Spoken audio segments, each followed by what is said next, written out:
Welcome everyone back to episode 4 of Finside the NFL. I'm your co-host Reason, and I'm here with my other co-host EMdolphinfan. Say what up to the people. Fit Nation was good. What's goody good. So today, basically, what we're gonna do is we're gonna go over the top 5 um, QBs in my eyes in this draft, and I also got some honorable mentions. We're not gonna forget everyone. So I'm gonna give you a top 10, but I'm only gonna give you in-depth analysis on the top 5, and it really gets more in depth as we get into the top 4, and that reason being the obvious that we're probably taking one of the top 4 in this draft. Anything you want to say before we get into the CM? No, bro, let's get it. Let's get it. All right. So let's start off with the honorable mentions. So I'll start all the way from 10. I'll work up to 6. So my number 10 quarterback on my draft board is Steve Montez from Colorado. Had a pretty strong combine. Pretty decent numbers at Colorado. What do I think? Viable backup. Jake Fromm, Georgia, is my number 9.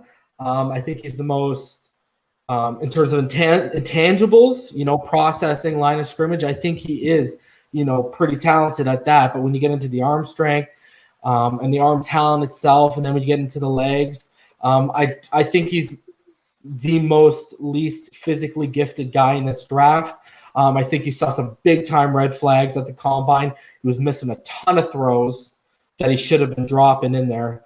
Not a huge fan. I could see him maybe potentially one day being a game manager, but I know I've heard Kirk Cousins comparisons. I don't see it. Jalen Hurts, I got him in at number 8. His legs have him here. I think when I look at what he did, I know Joe Burrow had that amazing season, but I still don't think, even though the numbers in some places add up, when you look at Kyler Murray and when you look at Baker Mayfield and what they did out of the Lincoln Riley offense with their arms was more impressive. I think CeeDee Lamb bailed Jalen Hurts out a lot. I think he leaves a lot of clean pockets just because he relies on those legs too much. Not a fan of his arm strength. I think he has below average arm strength. You notice an arc. There is a noticeable arc when he starts throwing deep. I know he killed the chalkboards and he looked decent throwing at the combine. But yeah, I think he's a system fit, like I've said, and this EM, I've been saying for months, the ideal fit for him, to me, going to Baltimore and backing up Lamar Jackson. Number 7, my biggest sleeper of this draft is James Morgan from Florida International.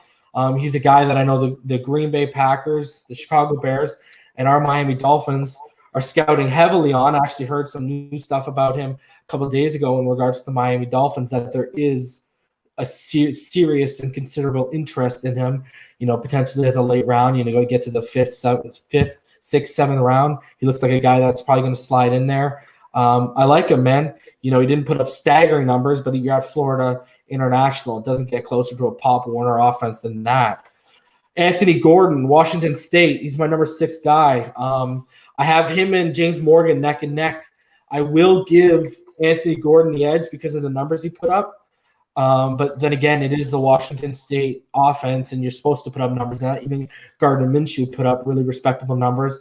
But I do like Anthony Gordon. I think he's one of those guys where he, just like Morgan, could be one of those late round guys that, where you get a Dak Prescott, someone in the later rounds who ends up being a viable NFL starter. I see that the most with James Morgan and Anthony Gordon out of those 10 to 6 I just went through. Anthony Gordon has a lot of good things. He can throw the ball really well. He has a pretty strong arm. He has decent anticipation. His processing is above average. I think Anthony Gordon one day could be a starter in the NFL. I see more Kirk Cousins in him than the comps that come from Jake Fromm to Kirk Cousins. But any thoughts on 10 to 6?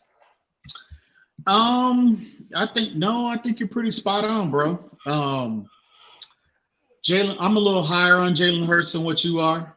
I think he's more of a comp to. I see a lot of Dak Prescott in his game. I really do. I think the combination of the overall physical traits, physical package that Jalen Hurts brings to the table, his athleticism. I think his arm is a little stronger than what you think. We part ways on as far as his evaluation on his arm strength. But other than that, man, I think you're spot on. Pretty spot on. All right, brother. So let's get in. I guess let's get into number 5. So number 5 to me in this draft is Jacob Eason out of Washington. Getting into it quickly here. Arguably the strongest arm in the draft. Flicks his wrist and the ball goes 50 to 60 yards. No problem at all. He has the prototypical size you're looking for at quarterback. He's 6'6", 227 pounds. He's very accurate from the pocket when given protection, especially from the short to intermediate levels, though accuracy drastically dips when pressured. He dips from a 91.7 no pressure grade to a 37.6 under pressure grade. His game against BYU this year is a perfect example of how accurate he can be with proper protection, as he was constantly hitting defenders as he was constantly hitting receivers on time with balls away from defenders that only his receiver could make a play on. Footwork needs to improve because he can even get antsy in clean pockets if he's felt pressure earlier in the game, and his footwork suffers usually because of it.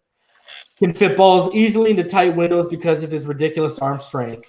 Kind of slow on the processing side of the game, moves through progressions slowly quite a bit, and can lock in on his first read far too long, then forces it far too late. Can extend plays with sneaky athleticism. Problem is the game speeds up at the next level, and the slow ability to run through progression still in college could be a huge problem at the next level, as he's also an average processor, a la Josh Rosen.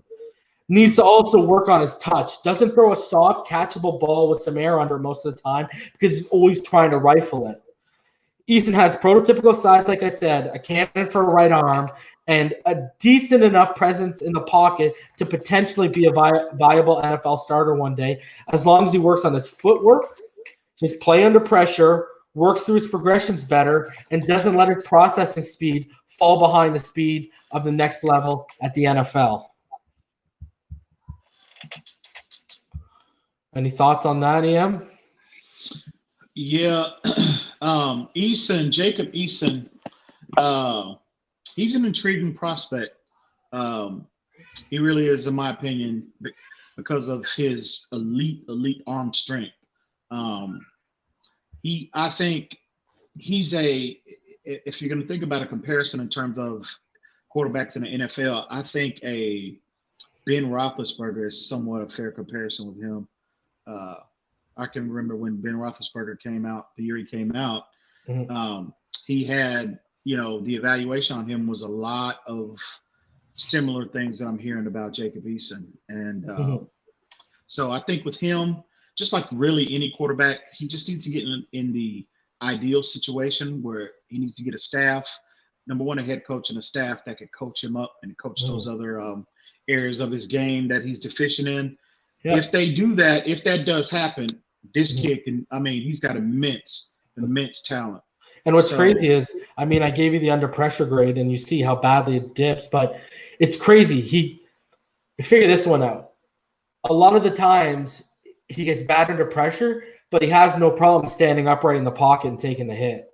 You know what I mean? So yeah, but there you go. You got the foundation. It'd be one thing if you got a guy who's panicking and cowering as soon as the pressure is. Yeah, his accuracy dips, but he's still got the gall to step up and take the hits, and he's not afraid of the pressure. He just doesn't perform that well in the pressure under the pressure. Right. You know what I mean?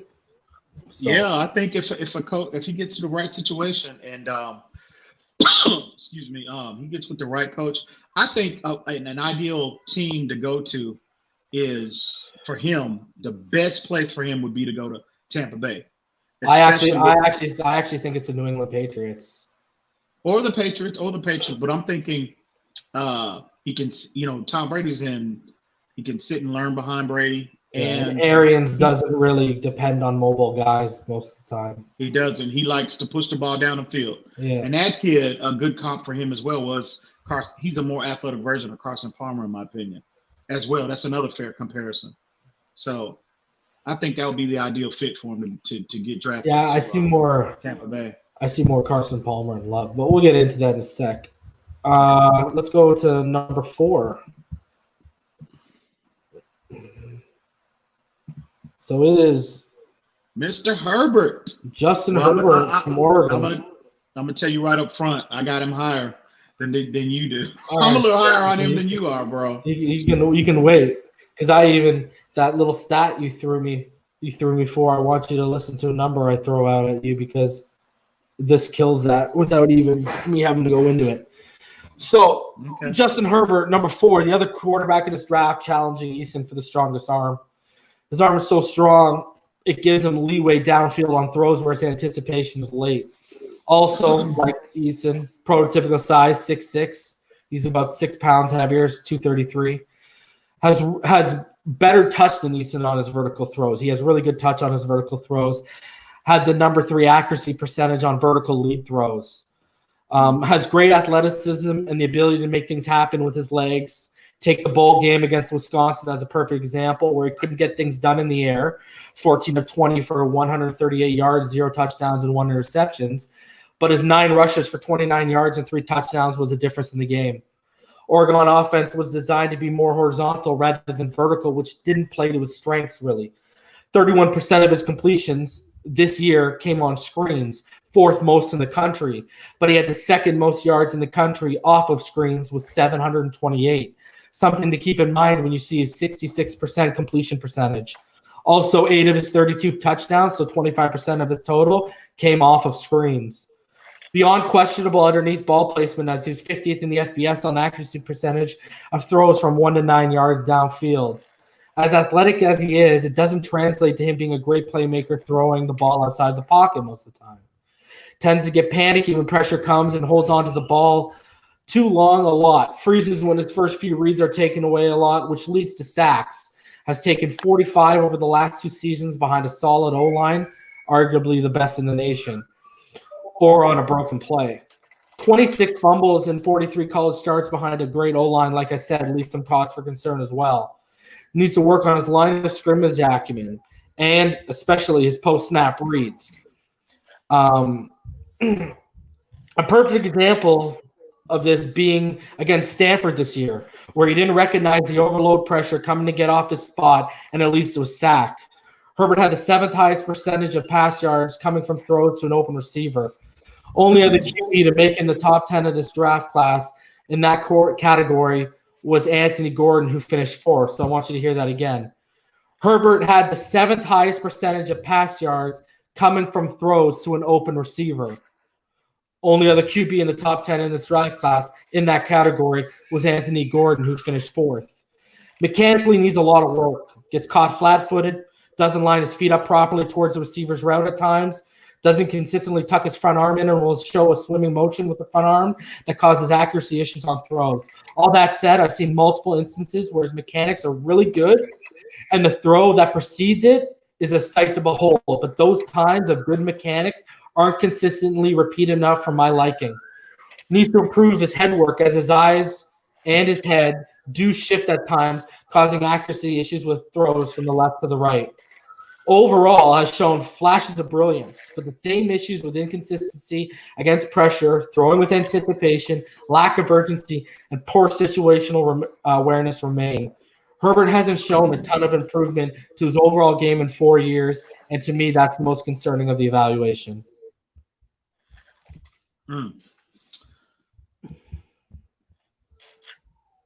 You want me to elaborate on that? It's your time for your thoughts, brother. Okay, man. Well, I understand. The statistics. I know what the stats say and everything, but I look at Herbert. In my opinion, like I said, we talked about this, on other streams. We talked about this, personal conversations at length. I just think Herbert. Obviously, any prospect, especially at that position, at this stage, projecting them to the next level, every prospect needs refinement. But Herbert, I think a lot of areas that he's deficient in, you can attribute that to it. You can attribute that to a lack of receivers, a lack of weaponry around him, and also that's the style of offense that he's played in for 4 years. Okay. Which I mentioned. college. It's more horizontal than vertical. I mentioned that. Yeah. So Herbert, I just think his overall physical ability. That's why in your rankings, I'm assuming you've got Jordan Love third.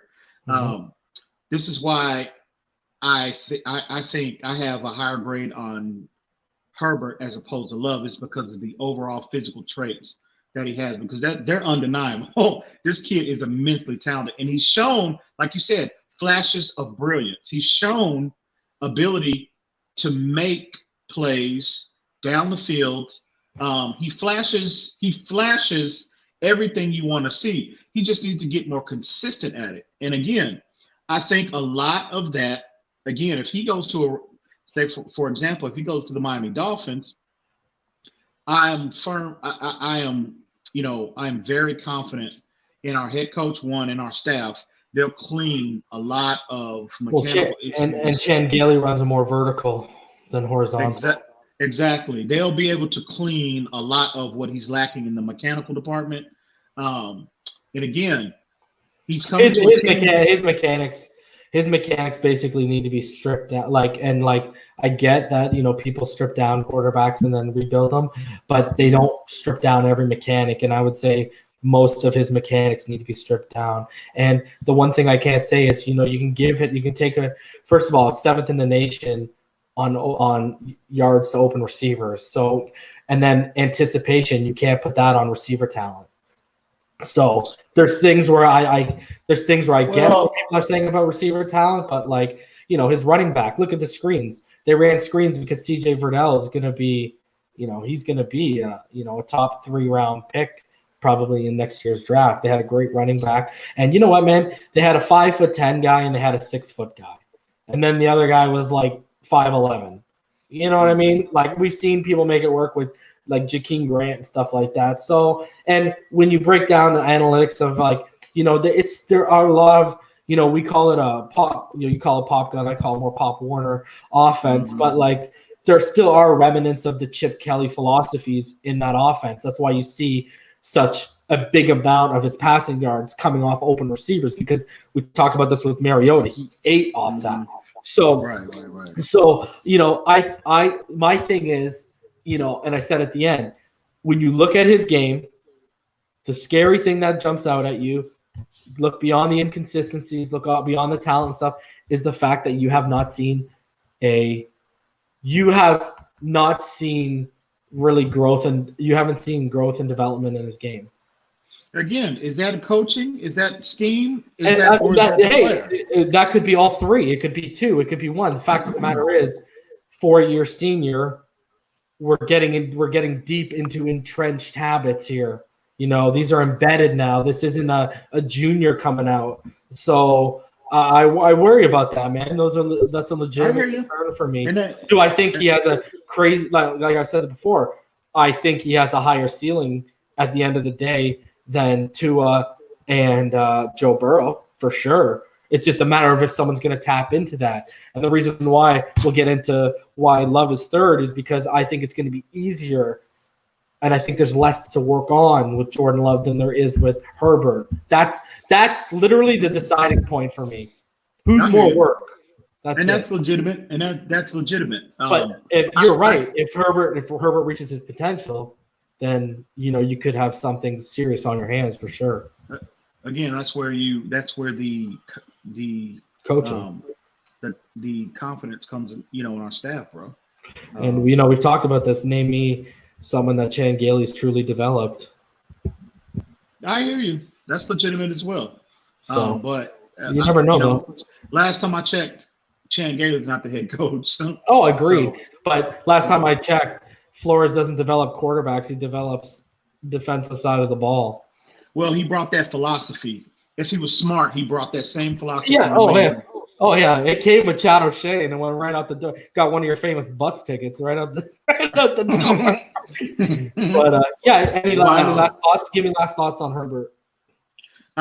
Yeah, I just think his overall physical traits is worth it. If it comes down to if we don't have a shot at Burrow, if we don't have a shot at Tua, even if we have an opportunity to select Burrow. I like Burrow, but I don't love Burrow. But I love Justin Herbert's physical abilities. I love his traits, and I think it will be worth the investment above anybody not named to Tagovailoa. Okay. I really do. I think it's worth it. Again, the same structure, the same development, the same discipline that they installed in Ryan Fitzpatrick's game. Oh my God! Can you imagine if they are successful in that same implementation into Justin Herbert's game? What kind of player we could potentially have? Again, Ben Roethlisberger, same issues coming in. That's why he was picked third. Actually, Roethlisberger was picked fourth in that draft, and he might even turn out to be better than all of them. So a lot of the same similar issues that I heard about Roethlisberger the year he came out. But what Pittsburgh, they took a chance on his raw physical traits, because physically he was more gifted than all the other quarterbacks selected ahead of him. He also went into a situation with an amazing defense, like a Hall of Fame running back and a great receiving core and a good offensive line. He went into one of those perfect situations on that. But again, our defense could turn out to be top 10 this year. Very good. We've got a 1,000-yard, multiple 1,000-yard back that we got in free agency. All we have to do is address the offensive line. And again, Herbert's coming in a situation where he's learning from Fitzpatrick. He's not going to start. He's going to sit.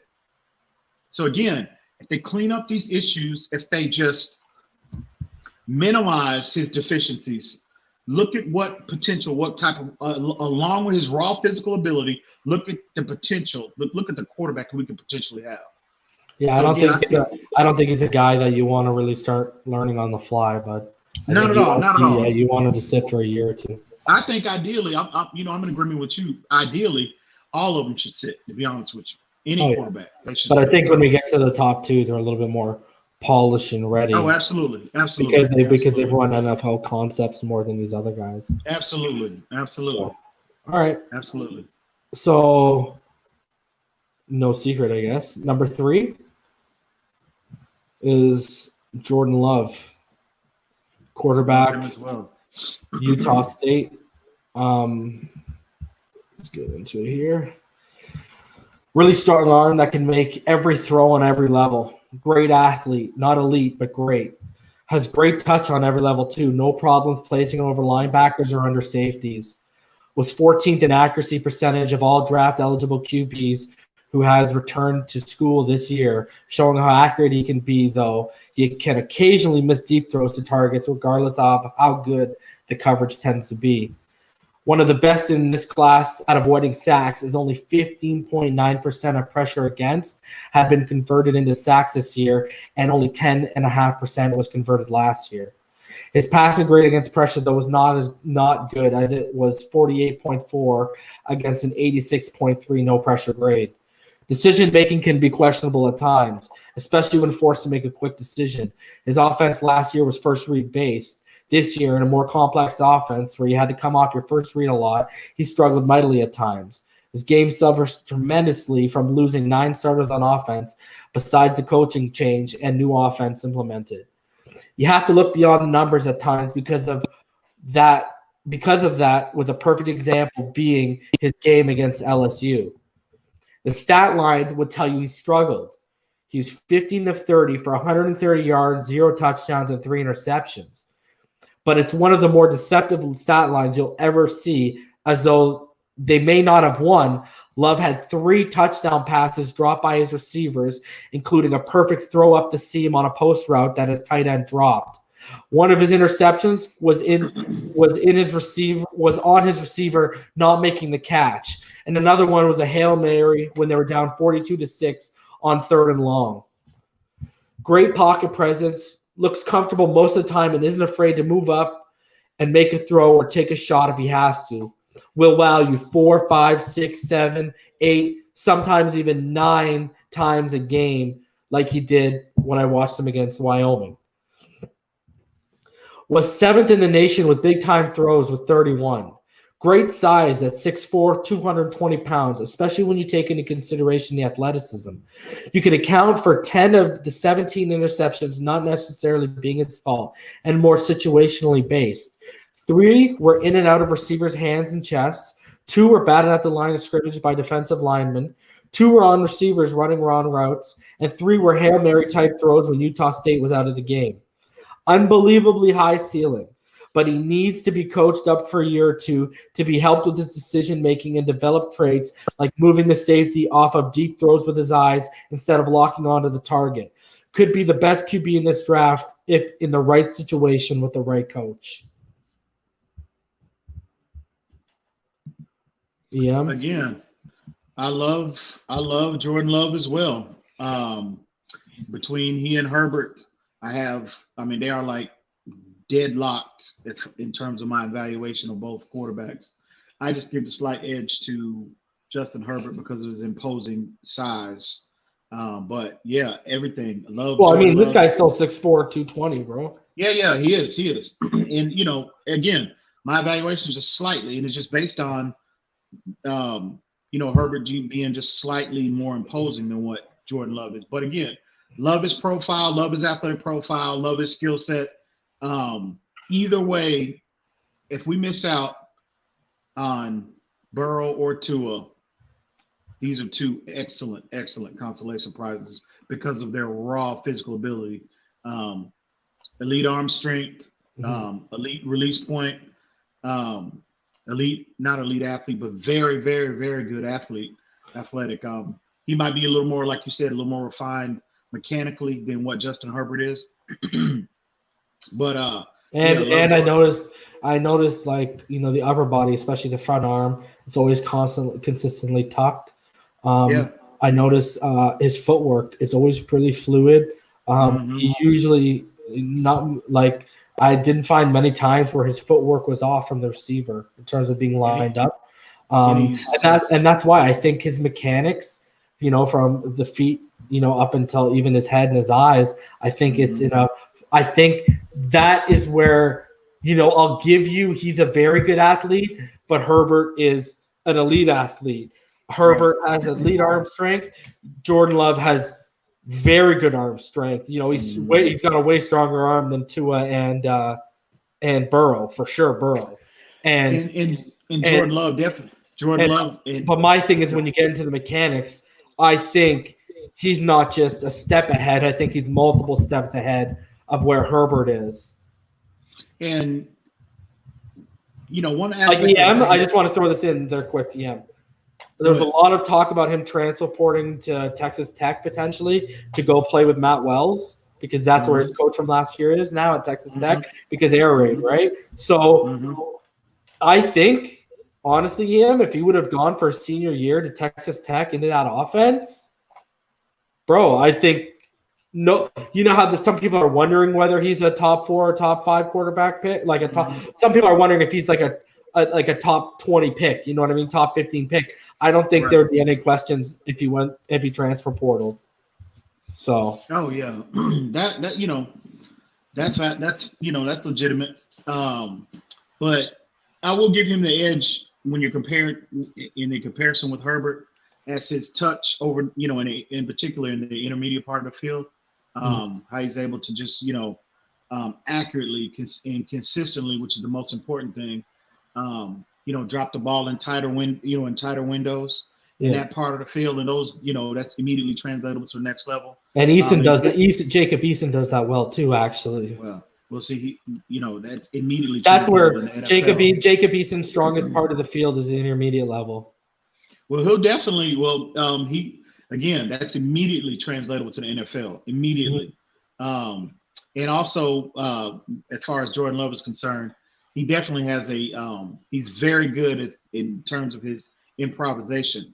He can definitely make plays on a run consistently. And I definitely give him that edge to Justin Herbert in that regard. For sure. I think either one. I think when we talk about these 2 guys, I think we're talking about the 2 highest ceilings in the draft when you're talking about. Yeah, absolutely. Absolutely. And I agree with you. Those ceilings aren't very different from each other. I'm just going off. I'm basically going off EM. We both agree that coaches come in and they tear down and rebuild in your image. You know what I mean? And I just feel like there's less to tear apart with Love's game, and that's the only reason why I have him at 3 over 4. That's legitimate. So, Okay. So here we go. You want to get into some controversy, Em? Oh man, absolutely. So well, this will go over well, I'm sure. So my number 2 guy, and it might be EM's, I don't know if I'm speaking for him, is Joe Burrow, LSU. I'm not a prisoner of the moment. I'm not a prisoner of the moment. I'm not a prisoner of the moment, brother. Me neither. So, just had not only one of the best single year-to-year improvements, but arguably one of the best seasons statistically for college quarterback ever. He has great anticipation in the red zone, constantly throwing before the receiver breaks to hit him in stride. He has a quick release and the arm talent to attack all 3 levels effectively, as he used 40% on accuracy plus throws, 10-plus yards downfield, while the FBS average was only 18.8%. And you're going to hear this number again. Accuracy plus throws are based off 3. That encompasses 3 type of throws: in the chest, to the shoulder, a la back shoulder, or in front of the receiver, a la in stride. Those are the best 3 levels you can throw at. And they're encompassed in accuracy plus those 3. Great pocket presence shown this year. No problem stepping up and into throws with bodies around him and the pocket collapsing while his accuracy didn't dip. Showed no problem with decision-making against blitzing defenders, either when put in a position of having to make a split decision or just throwing. His lowest completion percentage in a game this year was 71.1% against Utah State. Accuracy issues have popped up on comebacks, which have given defenders the chance to make a play on the ball, as well as on slants. You can find these same anticipation issues arising when you break down his film. Sometimes has a tendency to lock onto targets and not look off safeties. Burrow likes to give time for his receivers' routes to develop, which can lead to him holding onto the ball too long, and this isn't talked about enough, which also leads to sacks. He's been sacked 69 times over the past 2 years as a starter for LSU. A starting stat that is relative when you're considering NFL throws. His intermediate throws outside the numbers for 2019, 21 of 43 for 333 yards, 5 touchdowns, and 4 interceptions. Of the top 4, Burrow, Tua, Herbert, and Love, he possesses the weakest arm out of the bunch, but it's more than adequate enough on the next level due to his accuracy, ball placement, and anticipation most of the time. Check this one out, EM. Had an astonishing 99.3 grade on 20-plus yard throws, thanks to a 26-2 touchdown to interception ratio and his completion percentage of 57% beyond 20-plus yards. Crazy. I don't know if I've seen that before. That was almost perfect. He absolutely carved up Trevon Diggs when they played Alabama.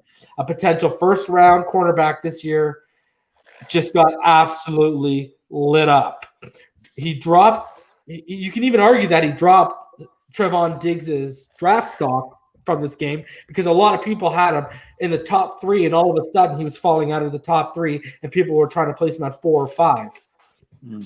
Right? It was people. A lot of people don't talk about what he did against Trevon Diggs enough. It was kind of crazy, but I mean, he had a beautiful 33-yard back shoulder toss to Jamar Chase that left Diggs looking foolish and out of sorts. Burrow was number 1 in the nation for big-time throws, 43, and deep passing yards. He had 1,711 deep passing yards. Though his arm strength leaves something to be desired, his accuracy, anticipation, and ball placement are polished enough to be a day 1 starter if need be and make it viable for him to have a long, successful career in the NFL if he continues to grow and develop. Yeah. What what's not to like about Burrow? The only criticism I have with him, 2 criticisms, is the lack of sample size of elite play. Yep, that's why he's at 2. That's why he's at 2, brother. And also his lack of arm strength. And I attribute to his subpar numbers outside the hashes. I attribute that to arm strength. you can definitely attribute 100% of that to arm 100%. strength. Yep. And that's why I think I'm not as high on when you're projecting his game to the next level.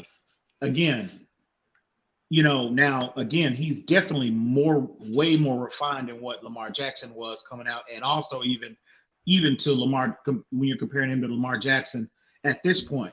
But again, if you look at the evaluation on Lamar Jackson when he came out in terms of how he struggles with consistent distribution of the football outside the hashes, we saw it how it played out in real time when they played the Tennessee Titans in the playoffs.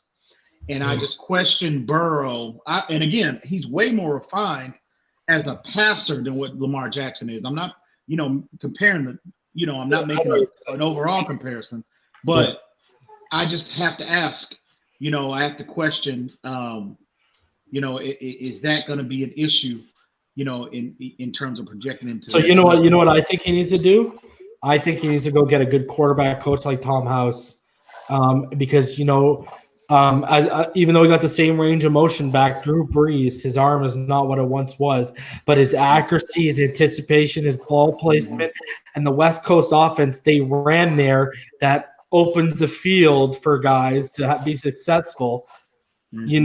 I think that's what you need. I think if Joe, let me put it this way: if the New Orleans Saints had the number 1 overall pick, I think Joe Burrow would have a long, successful career in the NFL. You know what I mean? Because I think he needs to go to a West Coast offense so he can have easy terminology because he knows the terminology, right? Easy scheme fit. And then on top of that, I think he really needs a good quarterback coach, whether a personal one or one on the team, that continues growing and improvement, because as good as his accuracy and his ball placement and anticipation is on the intermediate level, and the deep level, you see those issues on the short level with them, and that's why he had a passer grade under, I believe it was I think it was 79 on passes from 0 to 9 yards, and yet his interception total, I don't remember it off the top of my head, but it was very, very low, like 1 or 2, and he had 10 or I think it was 12 touchdowns and 2 interceptions from 0 to 9 yards, but it's because he was missing easy, wide open throws. I go back to those slants all the time. I told you that months ago. Remember when I dived into his tape a couple months ago? And I said to you, I said, that's when I found this. That's when I noticed the throws outside the numbers, and I noticed the slants. I was like, whoa. Throws outside the numbers and slants.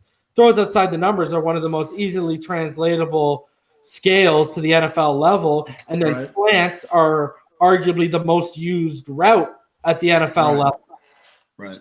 But again, even when you're talking about slant concepts, you have to fit that ball. You have to put more velocity on that football, because generally in a right or left side, if you run in a right slant or left slant, the receiver's direction is, he's going in the route itself is funneling the receiver into the most traffic on a football field. In the middle.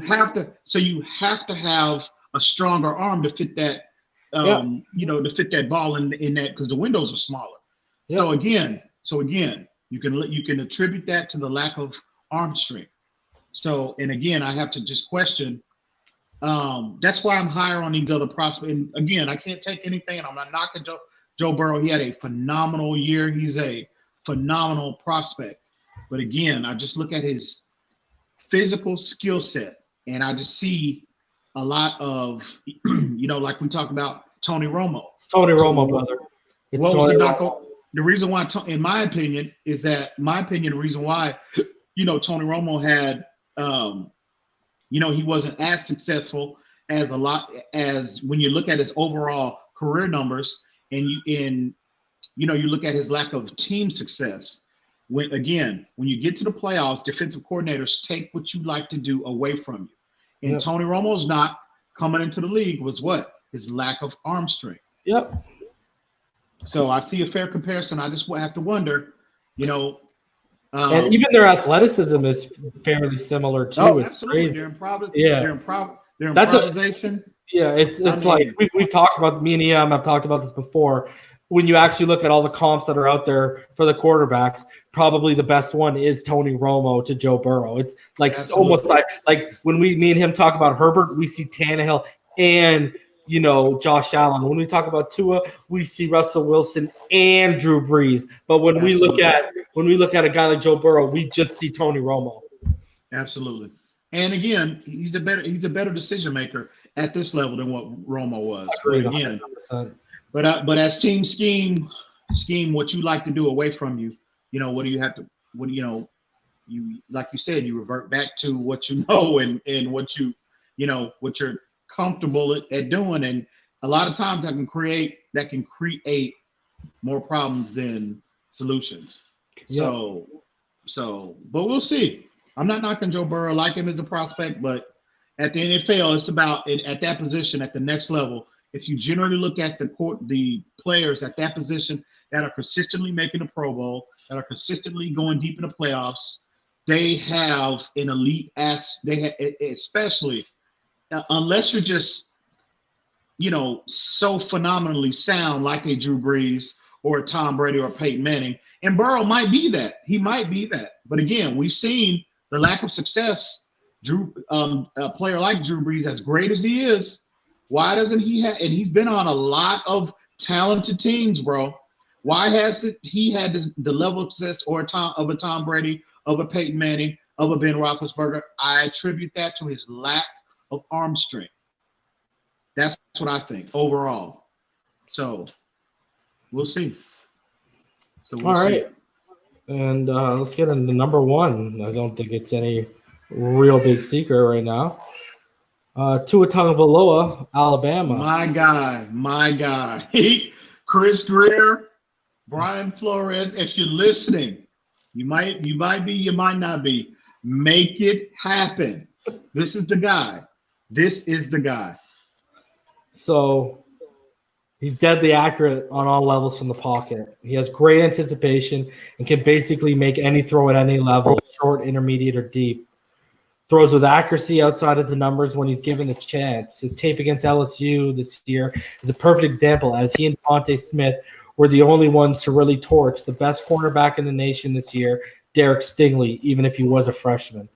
Tua Tagovailoa was 65.4% accuracy-wise outside the numbers on dropback attempts, which omits screens and RPOs in 2019.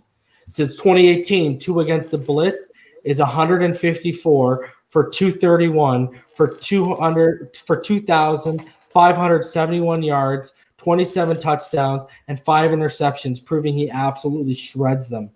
His pinpoint accuracy and protection of the ball only led to 24 turnover-worthy plays his entire college career. Tua was second in the nation on accuracy plus throws into tight windows, again, accuracy plus, to the chest, to the shoulder, in stride, proving that no matter what the talent running the route, Tua's level of accuracy would put the ball where it needs to be for anyone the majority of the time. He has a stronger arm than Joe Burrow, but not on the same level as an Eason or a Herbert or even a Love. But people sleep on the zip he can put behind the ball.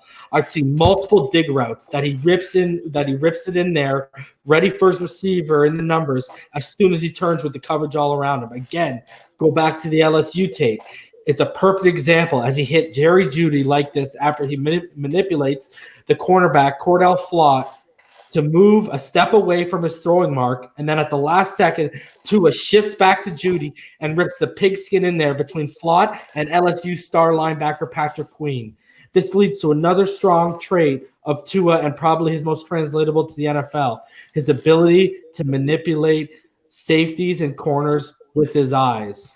He has an outstanding football IQ. Against Ole Miss, there's a perfect example of it where the defense is in quarters.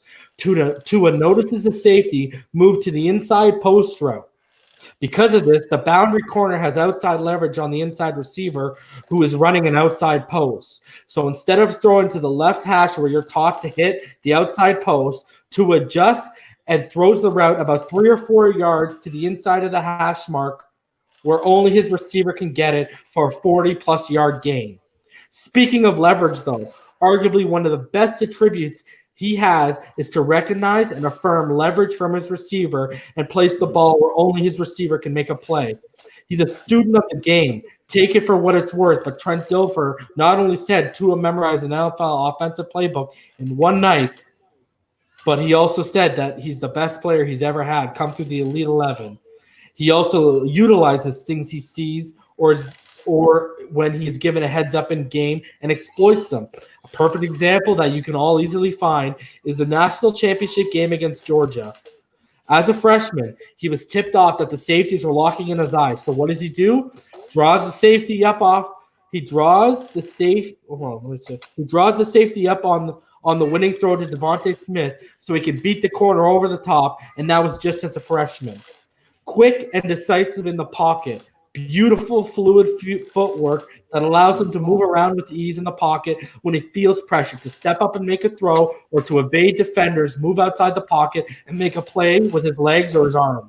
For a guy who is naturally right-handed and was taught to throw with his left by his father, his release is deceptively quick. Only quarterback in the draft to have a grade over 90 from PFF every year as a starter. Like I said, has absolutely feasted on blitz packages as he averaged 10.9 yards per attempt when blitzed with a 64.9 completion percentage. Again, only quarterback in this class with a passer rating over 130 last year on all three levels, short, intermediate, and deep, with a 94.3 grade on passes of 20-plus yards or more with 9 touchdowns and 0 interceptions, whereas Burrow had 2. Durability is clearly an issue. You'd be foolish to say it's not. The hip is clearly the biggest red flag as his ankles have orthopedic zip ties placed in them. A new wave surgery Alabama has started to take on for its players that decreases the chances of sprains and tears in the near future as they're more stabilized than the average person. A lot of people want to point to the Clemson and LSU games that were losses of Tua not getting it done. But the fact of the matter is, when you go to the LSU game, who performed better, him or Trevor Lawrence? When you go to his game against Clemson, who performed better, him or Ohio State this year when they had to play Clemson in the playoffs with Justin Fields? Tua Tagovailoa, when healthy, is the best passer, the most natural passer in this draft, and the most polished passer in this draft. His mechanics, which I keep stressing about all these guys, are consistently repeatable. You'll never see swim moves with his front arm, and his footwork will leave you hypnotized. Arguably the best quarterback prospect to come out since Andrew Luck. I think he is clearly, in my estimation, the best quarterback prospect to come out. I even think he's better than Andrew Luck. I don't know why people considered Andrew Luck this phenom. I just don't get it. I don't know. That's another discussion for another time. But this kid is so special. And I tell people all the time when we're having this debate, when we're having this discussion about Tua, figure out what you're looking at when you're evaluating this game. Because it will, just like our mouths, the more tape we watch, the further we get in this evaluation, just like our jaws are dropped and left on the floor. When we're watching him, the more we watch him, you will be the same way. This kid, transcendent is the first word that comes to my mind. Transcendent on the field and transcendent off the field. Equally as good as he is on the field, he's an even better person, in my opinion. And from the fluidity in the pocket awareness, the innate ability to feel pressure in the foot quickness, the short area quickness to elude, evade, reset, reapply his mechanics and just make drop dimes consistently. There's plenty of times where I've watched him and he moves around, manipulates up and down, and then he resets his feet and boom, nails his receiver. He always makes sure to reset. That's what I love about him too. It's like a habit, bro. We talk about habits. It's a habit for him when he's moving to reset his feet. it's phenomenal to watch. Like you said, it's mesmerizing. It just blows you away. You know what I mean? And this kid, and again, I think people are sleeping on his arm strength. I think he has more arm strength than people are giving credit for. Because again, like you said, his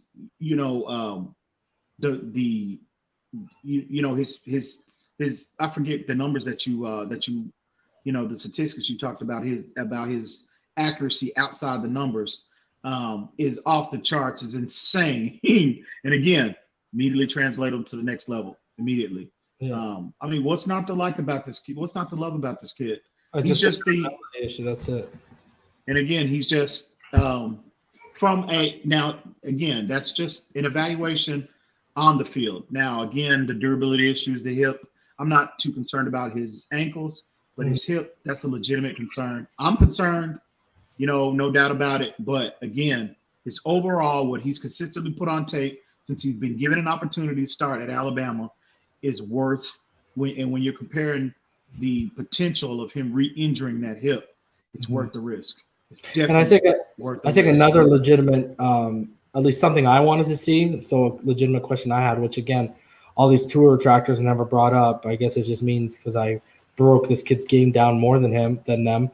I didn't just watch highlights. But something I wanted to see was how he performed in fourth quarters more. And his performance against LSU answered that for me. And all it took was them sprinkling Najee Harris, because for the first 2 quarters, Saban, and it's crazy, a power run guy who me and you both talked about, he basically redeveloped his offense around a quarterback, which is the first time Saban's ever done that, because that's how special Tua is. But he got away from that power run against LSU. And then once they started sprinkling Najee in there a little bit in quarters 3 and 4, it opened it up for Tua, and Tua just started shredding them. And don't forget, Tua was limp. He was on one leg. He was limping. Yeah, of course, man. And again, end of the game, he was limping off at the end of the game. And again, people want to judge Tua based off Clemson. 2 games. And just so happens 2 historically great teams in terms of the history of the NCAA. You know what my favorite thing is, EM? And then when you say, because that's a thing, people say, the Clemson game and the LSU game, the big games, and then you bring up the Georgia game and they go, oh, well, he was a freshman and he came off the bench and they couldn't prepare for him. I'm like, are you crazy, bro? Crazy.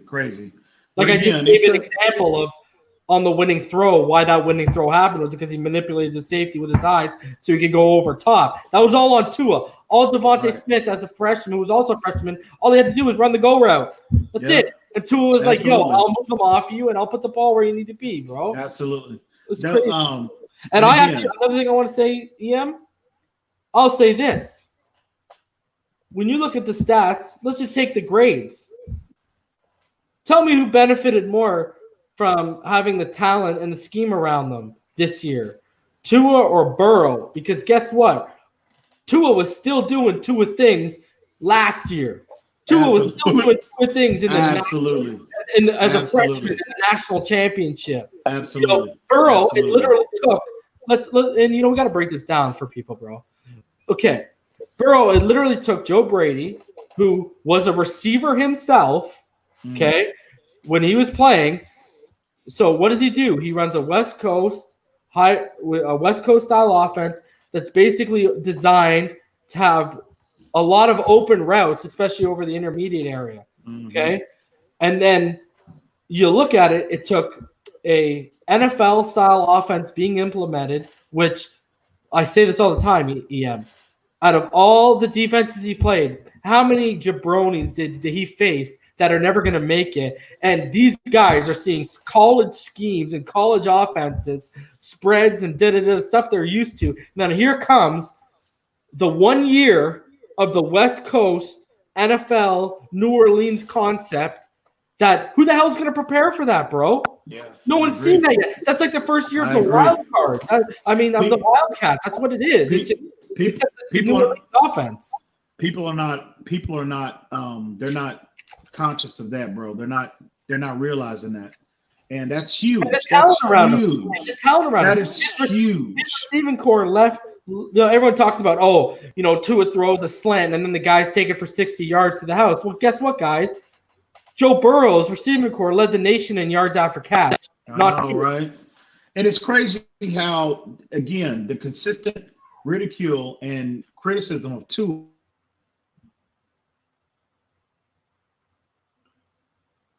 Yeah, it is. It is a little ridiculous because, I mean, if you break it down, Tua doesn't catch the flack for the same thing that Burrow is, and I did the crunch the numbers. Tua was on pace for 48. Sorry about that, bro. No problem. Tua, before he got hurt, was on pace for 48 touchdowns this year. And that's just at his average. I think his average was 3.6 or 3.7 or like 3.8 touchdowns per game or something like that. And that's not saying if he has the 5 touchdown games or the 6 touchdown games. So you know what? I look at this. Check this out, EM. When you look at the list of all the quarterbacks who have played at the collegiate level that have thrown over 50 touchdowns in a season, it makes you cringe, okay? Like, it makes you, like Colt Brennan, like, what's his face? Sam Bradford, like, you know what I mean? Like, it makes you cringe when you look at that list, okay? I'm glad that Tua got hurt.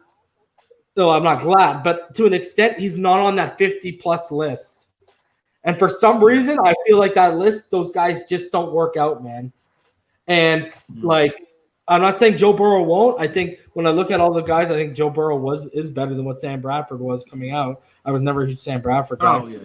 And, like, obviously he's better than Colt Brennan, too. But, like, when you look at it, I just feel like it was almost a blessing in disguise that he was left off that 50-plus touchdown list. And you know what? Had he not get 33 touchdowns through 9 games and only 3 picks, and he didn't even get to touch the playoffs, let alone sniff the 10th game of the season, he would have thrown over 50. Phenomenal. But yeah, as I was saying, I just don't understand the consistent criticism of Tua about in terms of, basically saying that he's more of a product of what he has around him. But those same arguments, they never come up with Joe Burrow. People never, they give Joe Burrow 110% of the credit. And it just blows my mind. It's extremely frustrating, because the consistent, the disrespect, I call it, I think it's disrespect, Tua's, if he didn't have 3 first-round wide receivers, he would not be who he is, It's ridiculous. It's ridiculous. I agree. This kid is, again, in my opinion, I think he's even a better. Now, I will give the edge to Andrew Luck in terms of his athleticism, but Tua from a passing standpoint at this point, he's better than Andrew Luck coming out, in my opinion. So I think Luck had a bit of a stronger arm. I won't argue the arm talent, like in terms of anticipation and ball placement, etc. for Tua. I won't argue that. I think it's just the athleticism and the arm strength. And I mean, he put up some numbers. For sure. But no, I see it. I think and the crazy thing about them too, when you compare them, is, did Luck really have durability issues coming out? No, but by the end of it, big time. Here's Tua. He's got durability issues coming out, and let's hope by the end of it he doesn't have any. So that would be kind of crazy if it was the exact opposite in terms of that, because in arm strength, and arm talent, they're the exact opposite, and then in durability issue, they're right now as it stands the exact opposite. So hopefully it works out. But Tua's a guy. Tua's a guy. Any last thoughts before we get out of here? We're about to hit the hour mark. Yeah, man. I'm just hoping come April 23rd. I mean, I can't stress this enough. How I will be, I will get so much more sleep if come April 23rd, once April 23rd gets here, and Miami selects Tua, whether via trade up or they stand pat, sit tight at 5, and he slides to him. I don't think as we get closer to April 23rd, I don't think that's likely, him sliding to 5. I think Miami definitely would have to, if they're definitely gonna have to trade up. But yeah, I just think he is that transcendent talent. I see a lot of to be honest with you, bro. And some people might agree, some people might disagree, but I see a lot of Marino in his game in terms of him navigating the pocket, the pocket awareness, his feet, how light. If you go and look at Marino, how light-footed he was within the pocket. Oh yeah. And you cross-reference that with Tua's ability, they're like mirror images of each other, bro. It's just that Tua is left-handed and Dan Marino was right-handed. But I see. Look at the release point. You know what I mean? Marino. I was going to say Marino. Yeah, and even Marino. But Marino had a quicker release too. Yeah. Yeah, slightly. I give it slightly. His release point was faster, but Tua. But even Marino had a great arm. Marino still wasn't considered in the of the quarter of the quarterbacks of his era of having the strongest arm. He had more than enough. Don't get me wrong, but I look at him and in that regard as well. I compare. I see similar. I see similarities between he and Tua as well. I see a lot of Marino, and he's obviously a more athletic version of when you're comparing the two. But in terms of mechanics, release point, within the pocket, short area quickness, light-footed, pocket awareness, all of that. I see a lot of Dan Marino into his game. I really do. And to be honest with you, his overall pocket game, like the way he manipulates it, bro, it's at an NFL level. I don't know if people have ever watched him step up and move around in the pocket, but it's at an NFL level already, man. You know what? It might be at Pro Bowl level already. To be honest with you, I've gone on record. Just Pro Bowl level right now in that area. I've gone on record on other platforms, and I'll go on record here. If Tua Tagovailoa stays healthy, he will be a perennial Pro Bowler. And I mean sooner rather than later. I'm talking like, technically his second year, but his first year starting. I could literally see him. If he sits this year, if we select him, he sits this year, and he comes in and Miami does everything else.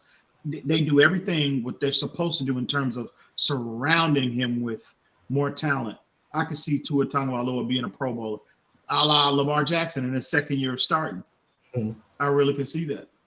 And I could see him winning a Rookie of the Year for sure. So it's no big secret. I'm extremely high on this prospect. Miami, Chris Greer, Brian Flores, Marvin Allen, Reggie McKenzie, Stephen Ross. Make it happen. Make it happen. This is the guy.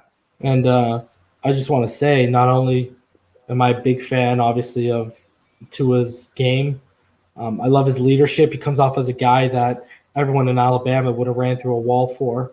I love that he galvanizes everyone, which is something which I think Herbert lacks. I don't know if Love has it, and I will say Burrow has it, but I don't think Rosen has it. Fitzpatrick obviously has it. So I like the way that he galvanizes. And another thing that people aren't talking, even when you take his talent aside, take that all aside, when you look at Chan Gailey's offense, it is very similar conceptually to what was just ran at Alabama in terms of West Coast hybrid air raid. And when you look at the schematic fit, Burrow, because of the West Coast terminology, is a great scheme fit. But the fact of the matter is, when you actually look at the perfect scheme fit between the top four, Tua Tagovailoa is the perfect scheme fit. Again, this is why I think it is essential that they make sure that they get this player and there's no questions asked, and we move forward with this guy. See, and Tua, and one more real quick reason. Tua, in terms of concepts, you can just implement any scheme because his skill set translates to any scheme. He has no limitations in terms of his distribution of the football to all three levels of the field. Mm-hmm. So he has no limitation. Chan Gailey can implement so many different concepts in the week-to-week game plan, because this kid's talent level, he has no limitations. And people don't realize every quarterback in the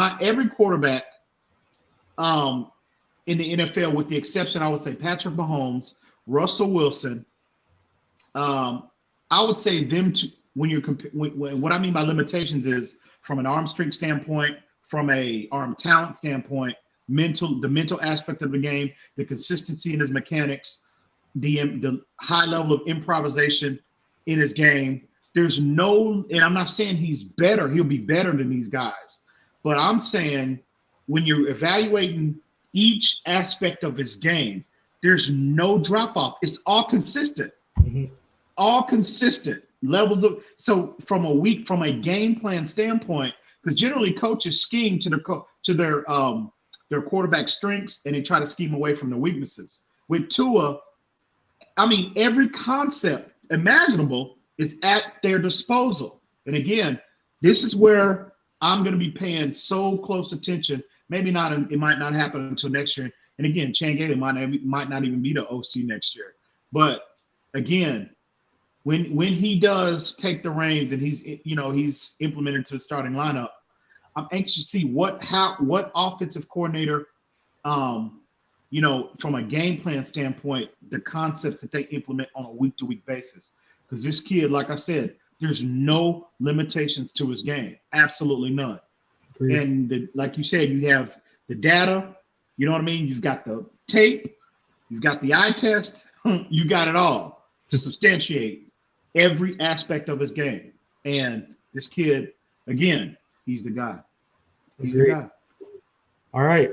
Well, that's it for our quarterback big board show. We're probably going to be back this week with potentially a news and rumbling show, but we are going to get that edge evaluation going on for Shaq Lawson, Van Noy, and Emmanuel Ogbah that EM will be manning. So, I want to thank everyone for tuning in. It's been a fun time. I hope it was a little bit informative, and I hope the hate isn't too heavy for what we did at number 1 and number 2. But other than that, this is us signing out. Have a good one, Fin Nation. Fins up, baby. Fins up.